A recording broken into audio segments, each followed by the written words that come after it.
MotorCast, the latest in automotive news. Brett Warf here with you on WBKR.com each and every Thursday afternoon at 5:30.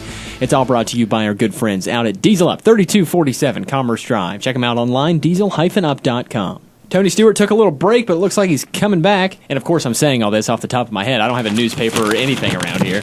A huge accident killing Kevin Ward Jr. It kind of made Tony think, maybe I should just take a break for a little while, get my head clear. And that's what he did. But is it clear enough to absolutely win Virginia? Because that is exactly what he has to do. The last time he won in Richmond was in 2002. But what they're saying is it doesn't even matter if he makes the 16-car field or not. I, for one, would love to see him cross the finish line in first place. But if he doesn't, at least he's back on the track. Switching gears a little bit, we'll talk a little Johnny Cash. Why not? This portion of the show, courtesy of Jacqueline Graves. What model is it? Well, it's a 49, 50, 51, 52, 53, 54, 55, 56, 57, 58, 59 automobile. Yep, so Johnny Cash, he left Kentucky in 1949 and shot her up to Detroit. He was working on the assembly line. He knew that he would never be able to afford one of these cars, so he just decided to steal one part at a time. The sizes of cars have fluctuated immensely over the years. Here's a timeline of car sizes. Here we go. Small, big, bigger, huge, enormous, whale, a little smaller, big, smaller, small, compact, and I'm going to make fun of you if you buy that. Now, in the bigger, huge, enormous, and whale section of the timeline, we're going to say 40s to late 60s. They were all extremely massive pieces of steel rolling down the road, but they were still different sizes. So we're wondering, would it work?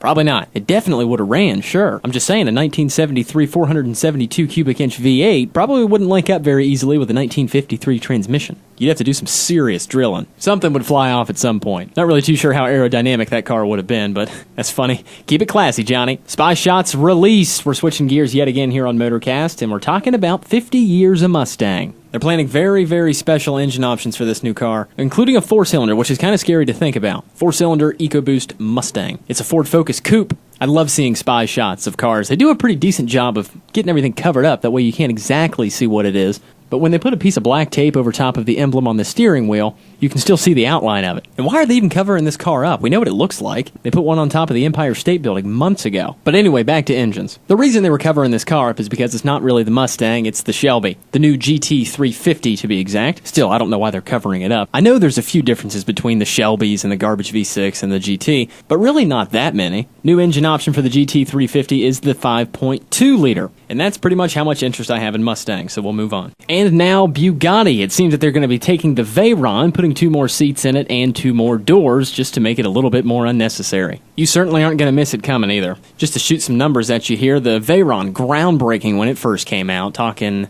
1,000 horsepower, 250 mile an hour car. This one with 4 doors, it's got 1,400 horsepower, and they limit it to 235. Doesn't really look like a car that you would want to drive, but rather be driven in. Not really the biggest fan of this one. It's striking, sure, but it's kind of holding on to that Porsche Panamera look, and it's just ugly.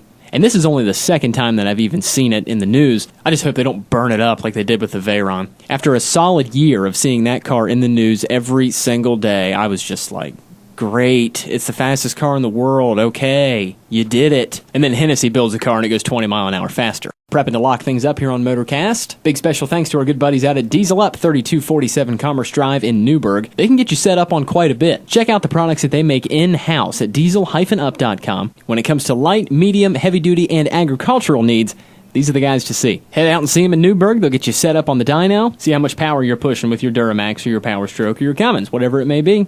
They got you covered. 3247 Commerce Drive in Newburgh, and that's going to do it for MotorCast this week, ladies and gentlemen. And during the recording of MotorCast a little while ago, some very sad news broke about Joan Rivers passing away. 1933 to 2014. God bless you, love. And as for MotorCast, we'll see you next week.